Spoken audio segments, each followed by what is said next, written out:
Pittsburgh Steelers fans, welcome back to Blitzkrieg Squad. I am Wesley Seeley, joined with Shane Smith.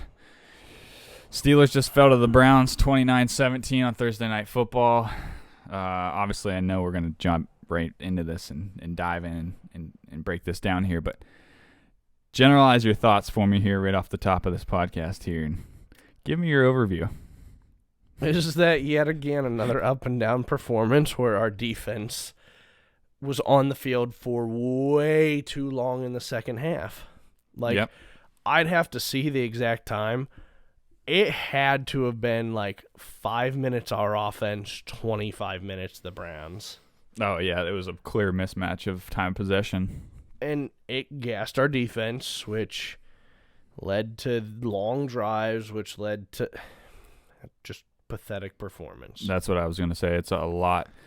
This was a weird game. It was more of a roller coaster this game than we've seen from the past 2 weeks at least. Well, I guess that first week was a lot of emotional roller coaster, but this was just a weird game because you saw first half completely different from the second, and then like you said, the defense was just gassed. It was just a lot of frustration and kind of what we've kind of grown accustomed to the past 2 weeks of just kind of a frustrating team and can't seem to be a cohesive unit. Yeah, for first half, I mean, kind of diving into the offense. First half, I thought our offense looked okay. Sure, there was the occasional 3-and-out or a couple of drives and then a stall or whatever, but we were actually moving, and we were trying different things, and we were doing new things, and we were starting to run some up-tempo, and it was really, really effective. We were doing the things that you want to see, and, unfortunately for Boz, he missed a field goal, but the wind was crazy. But our offense put him in prime position to be able to make that. And then it's like you get in the second half, and it's like, okay, whether it was Canada or Mitch or maybe a combination of both, it's like, okay, everything that worked, we're just not going to do that. That's not us. We want to go 3-and-out, keep our defense on the field, let them, let Minka get the pick six. Yeah. Let him score some points. And it's like, you guys, like, you're so inconsistent. It's just inconceivable. Like, we're just trying to be patient with everything when stupidity continues to go on. Yeah, quite despicable. I was gonna say let's dive right into the first half. We'll talk because I feel like the offense we almost need to talk about it in two parts here. We need to talk about the first half, and then we need to talk about the second half. Right. And the first half offense, like you said, got in sort of a rhythm, a rhythm that we hadn't seen so far out of the offense. I mean, we've seen them so inconsistent, so sputtering that they just looked so like they all were looking at different playbooks. And in this game, they actually came in maybe like the first drive or two, they didn't look completely with it, but then they started to like catch a rhythm and start to catch that cohesion. They started to actually move the ball, run the ball, decently well. And then they were throwing the ball well, getting some guys open. Yep. So it was nice to finally see that and actually putting up points in back-to-back drives? Was it back-to-back drives we scored on? I believe so. That's what I was thinking. Like both drives were like, what? What is this? And they actually ate some time off the clock. Yeah, they did. Like, we were basically putting it to where the Browns had to quickly turn around and try to score and to stay competitive, and at one point we were up, and it felt nice, even though it was only a point. And what we've talked about, like from last week, the play calling with Matt Canada, it was, man, this play calling sucks.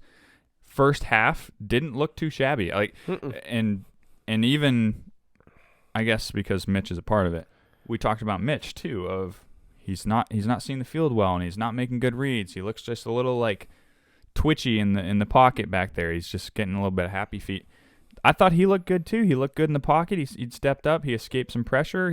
He'd scramble out if he needed to, make the throws. He was looking downfield more often this game, which was really great. He was taking those shots. We got to talk about George Pickens' catch. That was insane. George Pickens made the next Odell catch. That was insane. Has to be SportsCenter number top, one play because top 10. It was ridiculous how he was able to hold on to it. And I mean, Trubisky put it where only Pickens could catch it, and Pickens turned around, moved his body, and just snatched it right where only he could get it. I mean, it was fantastic. It's insane. And it made us excited. It made us want to watch more of that offense. Well, yeah, I was going to say, A, you saw the deep ball, and then B, you saw actually Pickens get involved and get a catch for once. So, and it was opening the run some more. Yeah. Because, I mean, if Najee was running it pretty well, but when Warren was coming in, I mean, it was called back by a penalty, but he had a nice scamper for, I know he had a 17-yarder, and then he had another one where it kind of was like a draw, went up the gut, busted through some things, and that was probably another 15, 20 yards. Like, we were starting to seem pretty, 50-50. And yeah, I was going to say, it seemed like a fluent offense. I wouldn't say it was lights out and it was spectacular by any means, but it was a fluent offense, and that's all we're looking for. Right. I'm not looking for it to be the next, Chiefs or Bills offense here. Not yet. But yeah, not yet. But yeah, I mean, they actually looked like a unit that was actually all on the same page and doing their part. And kudos to the offensive line, because people talked crap on them in the preseason. People are still talking crap on them. Well, this offensive line unit, I just don't think they can get a good push, and they don't do a good job protecting the quarterback. Blah blah. I think that's bullcrap. They've done a great job so far in week 1. They have improved every week. Every week. And look at tonight. Did you even hear Myles Garrett once? I think they mentioned him at the end of the game there when he finally tried to blow through Dan Moore and he knocked him over. When he knocked him over, and then he came off the edge the one time and smoked Trubisky. But it was near the end of the game when, and it wasn't like he was still, in my opinion, that close to hitting him. No, he wasn't a game wrecker at all. Like, no. You hardly heard his name at all. He didn't record a sack. He was basically nullified this whole game. Right. So kudos to Dan Moore for that one. Yeah, and if you'd say 6th-round pick versus number 1 overall pick, Myles Garrett. Who do you think's going to win that matchup? You would say, and I said, Myles Garrett every time. He was going to absolutely slaughter us. Yep. And he didn't do anything. No, he really didn't at all. So, yeah. So that was nice to see. But it's just, you go first half to the second half, and our offense just looked completely different. Completely. Whether, you made a mention of it, was Canada just kind of throwing stuff to see what sticks and was like, yeah, this, okay, yeah, that kind of worked. And then completely tried different things. Honestly, he seems very lost with his play calls. And in the second half, the Browns defense started throwing some different pressures, kind of got Trubisky rattled.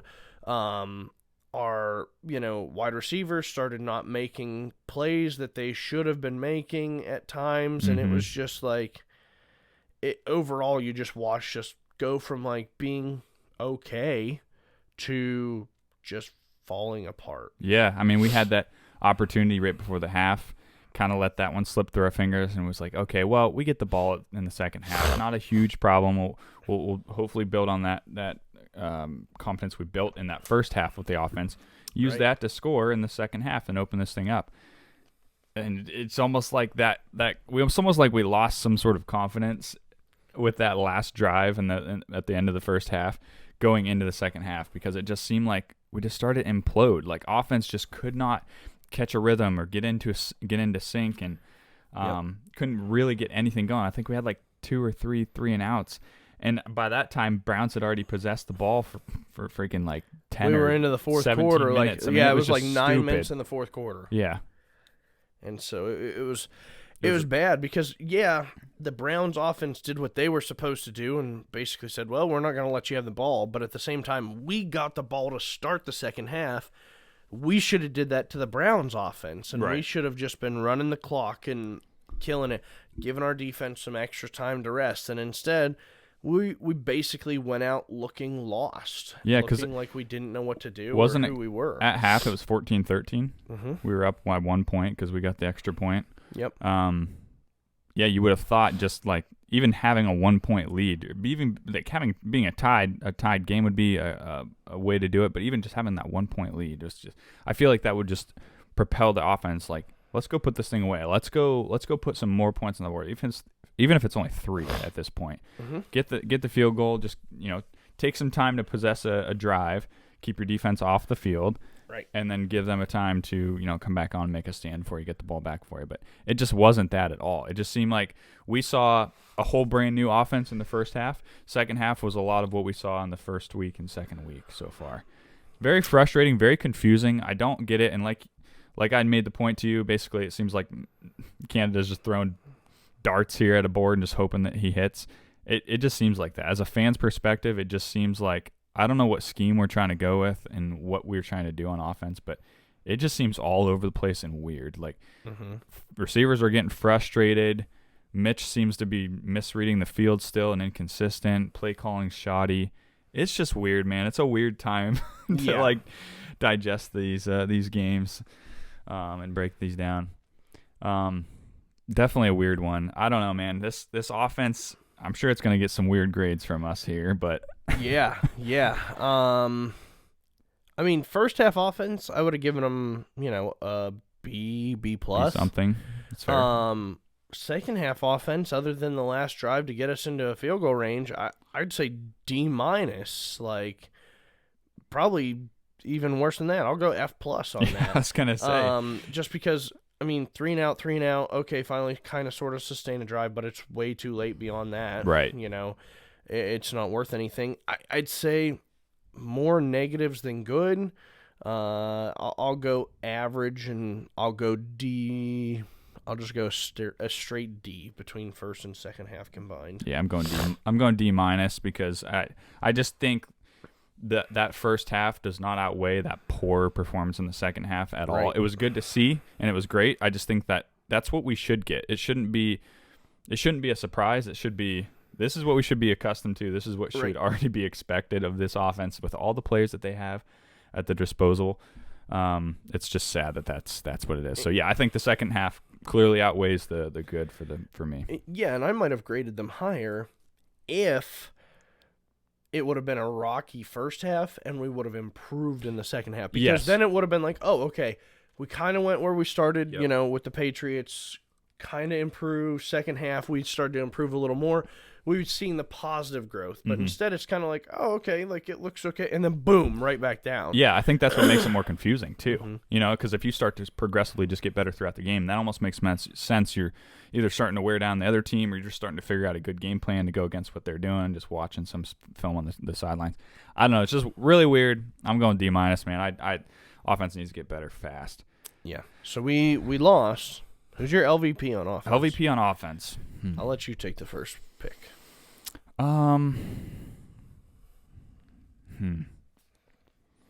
It's tough. I guess I got to go Mitch. I mean, I can't really point the finger at anybody else per se.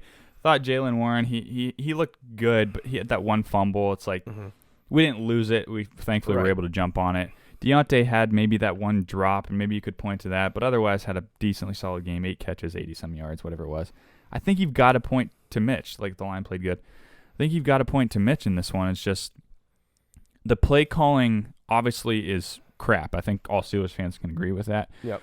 But it's not crap enough to the point where we're getting 3 and outs like that. I think a quarterback with 6 years experience, whatever he has, should be able to figure out what he needs to do. Scramble around, get your receivers moving, like whatever you got to do, get those first downs, get the ball moving. So I would think I'd have to go with Mitch. Yeah, Mitch is definitely number one, I'd say, to be our least valuable player on offense. The secondary one, I would say one that kind of killed our drives and our hopes in the second half. I'm going to go DJ with that drop. Yeah, that's fair. And he had another blatant drop as well. That was like right to him, and he dropped it, and he was wide open, not even contested with corner. Ward. Denzel Ward. And so it's one of those where it's like DJ, and I think there was a tweet about it or something like that. DJ's the most confusing wide receiver there is, which I guess fits our offense because he can go out there and make an impossible catch look super, super simple and make it. And then one will hit him right in the numbers, right where his hands are at, and he'll drop it.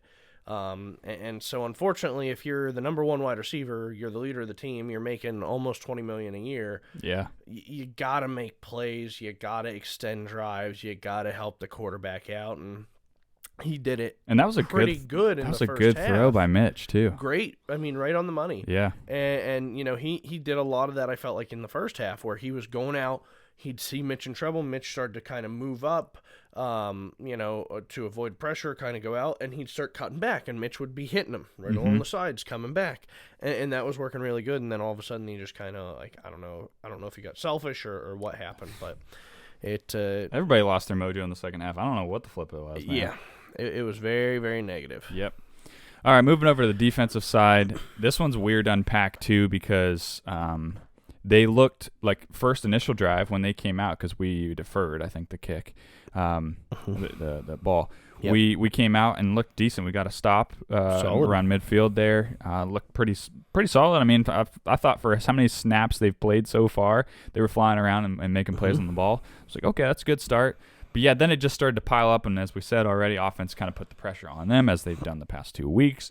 Defense was just getting worn down. They were getting beat on the run, getting beat on the pass. Soft coverage again, it seemed like. And it seemed like Akella Witherspoon was kind of the target of this game. Witherspoon against Amari Cooper. Amari Cooper proved that he was an elite receiver and that Akella was way off and or can't compete with the elites. It just unfortunately was it didn't matter what Amari did. He always seemed to be open. And then, yeah, I mean, our defense just looked gassed. We looked okay in some points. Then, we got a sack the first drive. And then all of a sudden it was like we had nothing. Yeah. Until the end.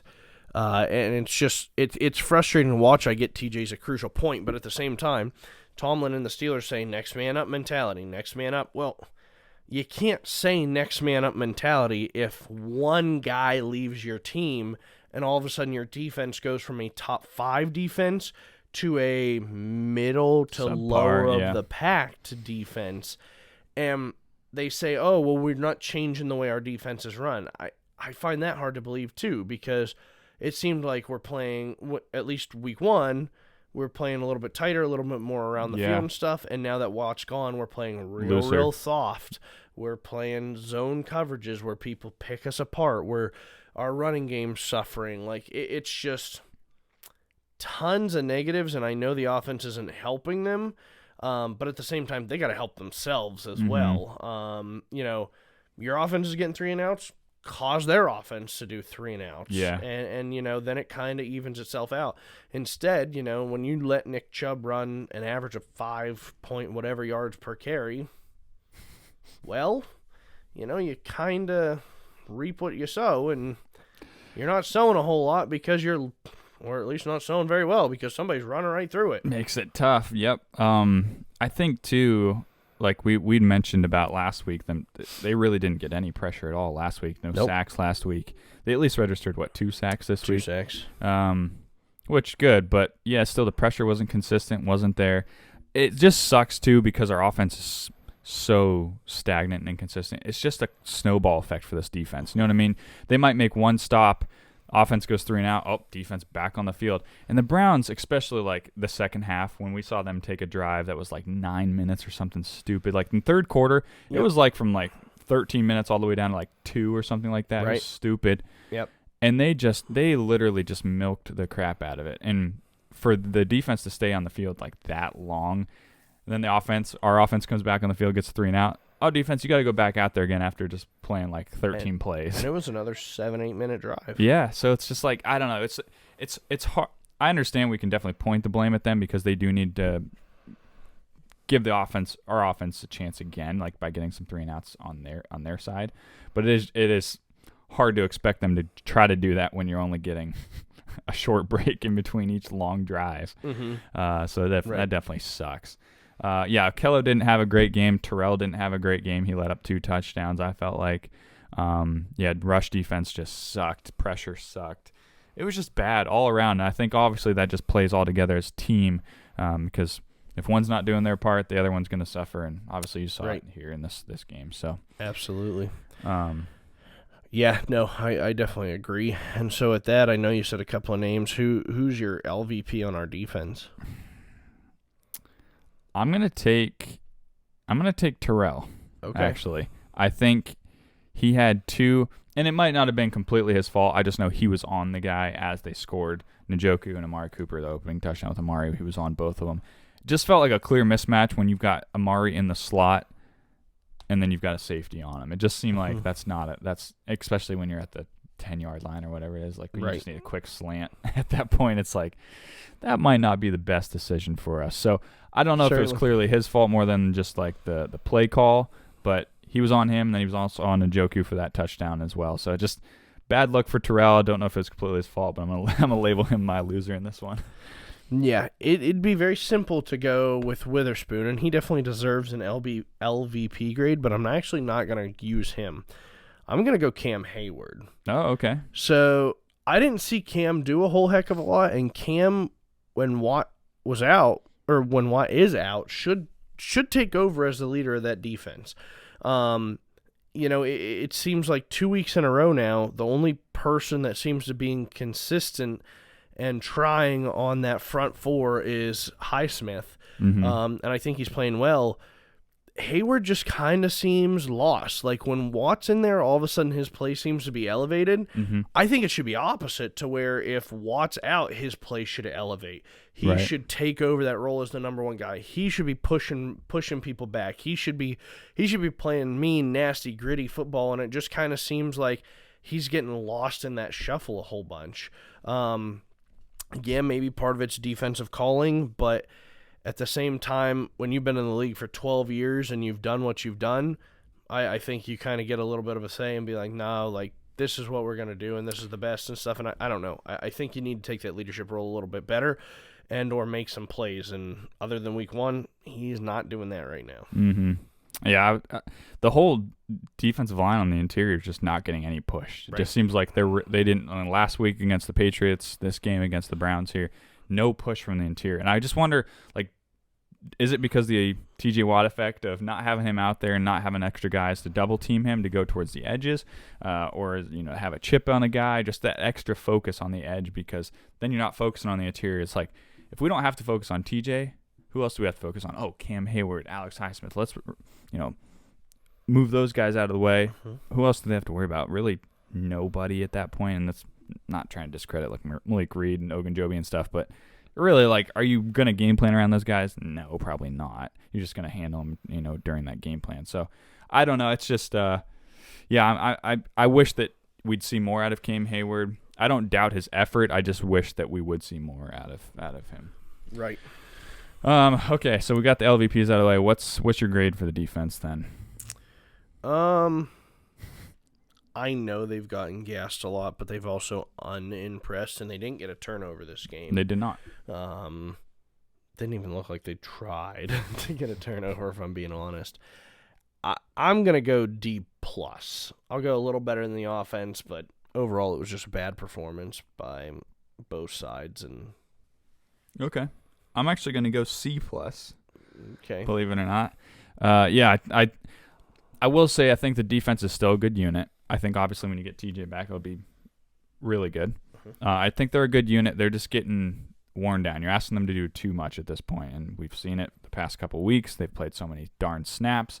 Playing on a short week now, it doesn't help. Just everything's kind of piling against them, and I just feel like I don't want to give them a too low of a grade because I feel like it's unfair. I still like this unit. I still have faith in this unit, but it was a rough night for them tonight, and just couldn't seem to get anything going right in our direction. Yep, definitely. Okay, last facet, special teams. I know you already mentioned about Boswell missing his one field goal, which was more so the wind. It was just the gusts tonight. Yeah, I mean, they even replayed that, and they were basically like, Boswell had it up right. It was like right down the middle. Right down the middle, and the wind just picked up 25 mile an hour and just drugged it. Took that thing. I mean, he would have had to aim probably past the left mark for it to hit in there. It was such a hard wind that hit. And honestly, I don't know if he could have went to the left, because it honestly looked like if he went left at all and kicked that ball any more left, it was probably getting blocked, honestly. Right. And so I can't really fault him for that, but he did make a miss. Harvin, again, his usual self, makes some nice punts, shove one, right in the middle in midfield. Just can't get consistent. And then, honestly, I mean, special teams we shouldn't have to talk about a lot. I'm going to go LVP, and you'd think that it'd be between Boz or PH3 or whatever. No, a person who could be considered an MVP on offense, I'm using as an LVP on special teams, and that's George Pickens. Okay. He says that he's open 99% of the time. He made a heck of a catch. He's chirping on the sidelines to get him the ball more and things like that. Well, they put you on special teams because you're a rookie and you got to make plays. Well, 1, don't go off sides. 2, Boswell makes a beautiful, kick to potentially let us get it. You jump off sides, and if you don't jump off sides, that probably actually ends up in your hands instead of you overrunning it and not getting it anyways. Mm-hmm. So, you gotta, if you're gonna talk the talk, you gotta back it up, and you're not walking the walk right now, buddy. Yeah. You're chirping a lot. You made 3 catches, 39 yards, and I get it. You think you're open all the time. You're a young, dumb kid, whatever. Make the other plays to make sure that you see your time and people start trusting you more. Because honestly, if I'm looking at it, it's like, well, you can't do that, so why would I trust you on this kind of thing? Sure. And so you're my LVP on that. Yeah, I gotcha. I think honestly, I'll probably just stick with Harvin for my LVP. His inconsistency drives me nuts, to be honest with you. And then see Corey Bajorquez, punting for the Browns, and their last punt to pin us inside our own 5 or own 10-yard lines. Like it's just, I don't know, it's frustrating. Like, I know Corey has more experience, but Harvin's got to get there at some point here. Presley.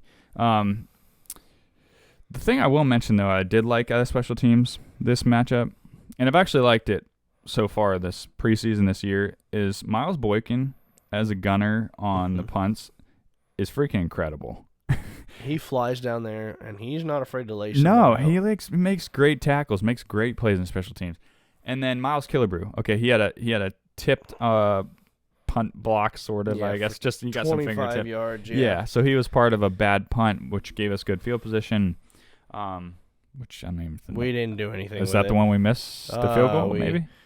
Maybe either missed the field goal or had to punt it. One of the two. Yeah. But it was probably didn't do anything with it. Yeah, nothing with it. But I was just gonna point out him too, because they were 2 of the bright spots I saw on special teams that's like kind of get overlooked, and especially in a loss like this, it gets overlooked. But certainly. 2 guys that did really good job on special teams. I felt like great for the special teams.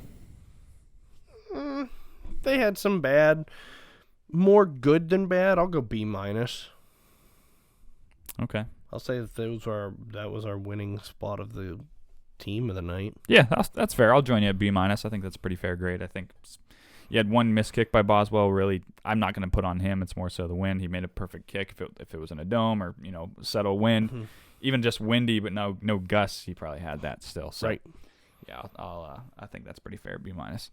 Yeah. Okay. Overall, man, weird game, frustrating game. I've got to say, just before we end this too, is we just heard or just saw that Tomlin basically answered the question of, you've got a longer time to prepare for the Jets. You've got 10 days to prepare for the Jets now. Are you going to make a change at quarterback or play caller, as Matt Canada? And he said no. Right. Steelers Inevitably, motto. No. Steelers motto, ride with it even when it doesn't work. It's a frustrating philosophy, but one as Steeler fans, we should honestly know by now is what we are going to do. Well, too, I've just got to know, like, it's just confusing as fans. What do you do to help this unit, this squad out? Like, what do you do? Like, do you give him a new OC? Do you give him Kenny Pickett and then it solves it? Like, does that solve it? I don't know. I don't know either. Is it just the OC? Is it Trubisky? Hire Todd Haley again, and I never thought I would say that. Ugh. I don't know. Haley, when it worked, it worked. I know. I mean, he just was not smart at switching stuff if it didn't. And I remember the Jags playoff game. It was like 4th and 1, 4th and 2. This memory sticks in my head. It was like we did like a halfback sweep with Le'Veon, like on a 4th and 1, 4th and 2. It's just like there were some boneheaded play calls with him too. I mean, we complain about everything. So even if we had a perfect play caller, we'd still find something to complain about. But it makes it a lot easier to complain about someone that's doing a kind of a bum up job, really. Right. I don't know what fixes it. I don't know what it is. It is frustrating though when Tomlin comes out and says, "No, nothing's going to be done because all the fans, want Kenny or want, Canada fired, or they want some change in there. And rightfully so. I mean, people pay tickets, people buy jerseys, people support the team. Correct. And a lot of money. Right. And so for them to, it's not like you got to give the people what they want, but so to speak, you kind of do got to give the people what they want. Like, they want Kenny, they want change. And if you're just going to be staying complacent and stubborn in your ways of, no, I made my call, Trubisky was my quarterback, I named him the quarterback, made him a captain on this team, and Canada's somebody I picked last 2 seasons ago. Right. And we promoted him to OC, so we're going to stick with him for this season. I don't know how to feel about it. I don't know what the change is to be made. I just know something needs to be done, and somebody needs to be held accountable, because this is just kind of a pitiful excuse. Absolutely. Yeah, I mean, honestly, just because the Steelers are the Steelers, our bye week happens to be the middle of the season. Mm-hmm. I was already kind of looking, hopefully beat the Jets.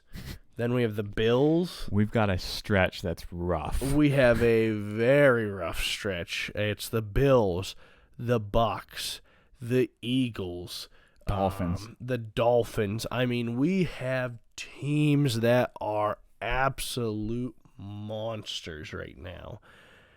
And we could very easily go into the bye 2-6. If we're 2-6 at the bye and you don't make a change, I may not watch another game for the rest of the year. Like, I don't want to sound like a spoiled Steelers fan, but come on. It gets frustrating at that point. Yeah. Shoot, the Browns, would have moved on. The Browns back in the day, if they were 1-5, they would have moved on from a head coach, and we could be potentially looking at way worse than that by the end of the year if we keep, going with what we're going and not willing to change. Which I think Mike Sullivan, our quarterbacks coach, used to be an OC for the Giants and maybe the Bucks before Brady and before Leftwich was there. I think so. I know the Giants, but I think it was the Bucks as the other team. So I'm just saying, worst comes to worst, you nix Canada by the bye if it gets bad to that point, right, and stays like this. Then at least you've got somebody that's in the system and kind of knows, at least is working with the quarterbacks firsthand. I mean, that's like Byron right there, right? Yep. I don't know.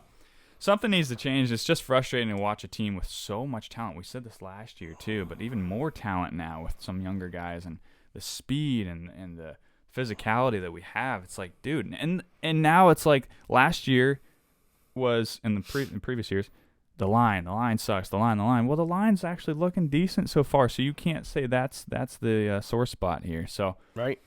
I don't know. Something needs to change, man, because I don't know if I can take it any much more weeks. And we're talking about the Patriots and the Browns. We're not even talking about the Bills and the Bucks and the Eagles. These guys that are actually legit contenders. These guys that have solid, high-scoring offenses with stout defenses. Yep. Yeah, it might be a rough stretch here, man. So, I agree. All right. Well, I better stop because I'll just keep ranting on this game, ranting on this team. I understand. And the last thing I have before we go is, listen, other fans, whether it's Steelers or not Steeler fans, I feel your pain with the Super Boost. So that was rough. I was very excited. I was like, listen, the Steelers lost. They covered. I'm going to win some money tonight to make myself feel a little bit better. And they can't even get whatever right out of the end zone. Like, so I feel you. Yeah, I understand. That was a rough way to end the game because at least people are like, oh, at least I won my Super Boost. Nope. Nothing. Not happening. We had other plans. So, betting sucks. The Steelers suck. The Browns suck. Nice way to fly right into the weekend here. Yeah, it's great. Tomorrow's Friday. Today's Friday. Yeah, today's It's 1 o'clock in the morning. I feel super happy. It's great. Oh, man. All right, well, we better stop ranting or we're going to keep going on and on. It's late, and our team lost, and we lost, and on to the next one, I guess. So we got the Jets. We got 10 days to prepare. We'll see if that's any different for us. Got 10 days to heal. 10 days to heal from our wins. Yeah, exactly. You got anything else to add, man? No, I'm done. All right. Thanks for everybody watching, listening to us rant and talk about our Steelers. Hopefully we'll have a better outcome for next week. And I'll still say it, as always, go Steelers. Go Steelers?